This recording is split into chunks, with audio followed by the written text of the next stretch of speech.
The Pitbull Encyclopedia is the ultimate guide for anyone who loves, owns, or wants to learn more about one of the world's most misunderstood dog breeds.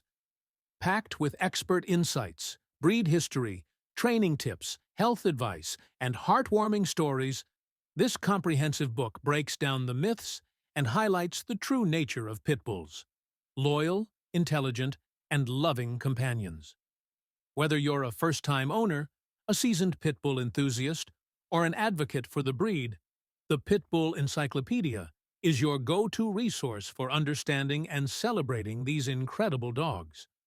Now what's this gonna be? You know how I played it all. That nigga burn it deep. All by his bread. Bitch, I'm all about my bread. All by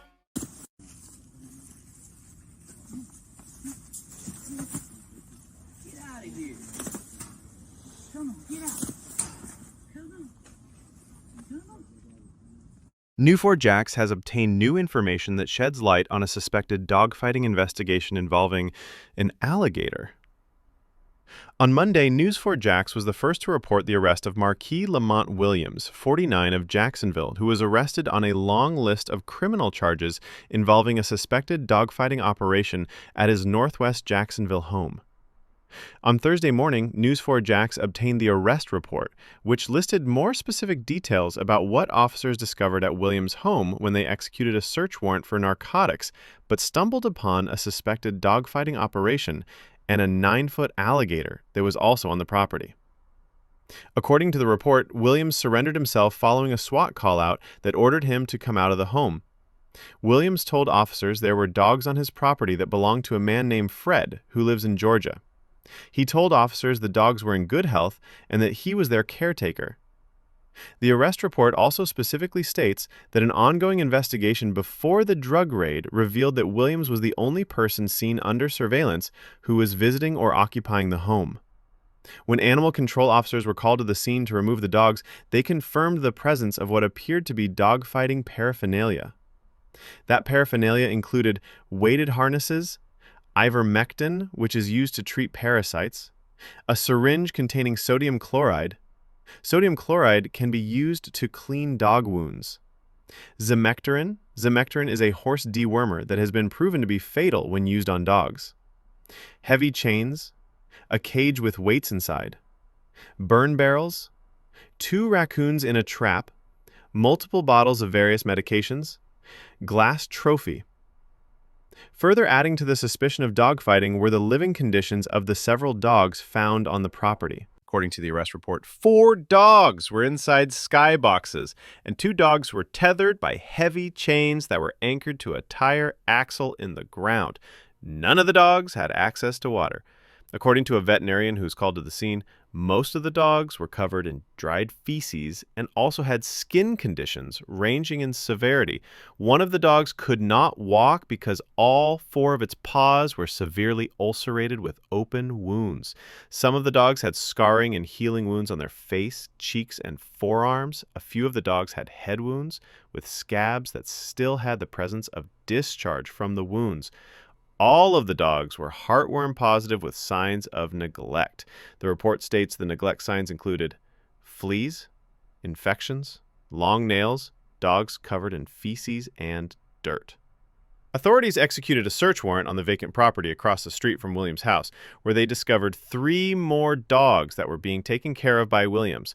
All 3 were tethered by heavy chains, and all 3 were in the same shape as the 6 dogs that were discovered in Williams' yard, JSO said. News4Jax stated this scene is similar to the infamous dog bust in Tacoma, Washington, with James Elmer Givens Jr. when it came to neglect. News4Jax reached out to Dr. Jim Crosby for insight on how all those items could be linked to suspected dogfighting.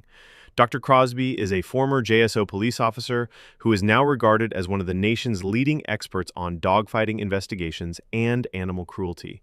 Dr. Crosby is often called upon by various law enforcement agencies and prosecutors to assist in animal abuse cases. He explained why the list of items seized as evidence, including the dogs and their living conditions, is being used to identify a suspected dogfighting operation. All of this stuff added together creates a picture that, at the end of the day, can only be filled by the image of dogfighting, said Dr. Crosby. That statement was substantiated in the arrest report, where on page 5 of the report it states, all these items are considered dogfighting paraphernalia, and many can stand alone as paraphernalia, but the totality of all these items in one place paints a clear picture of dogfighting paraphernalia. A further search of the property led to the discovery of a 9-foot alligator. According to the arrest report, several bones were on the ground where the alligator was being kept. The report states that it appeared Williams was feeding the alligator raccoons that he had been trapping.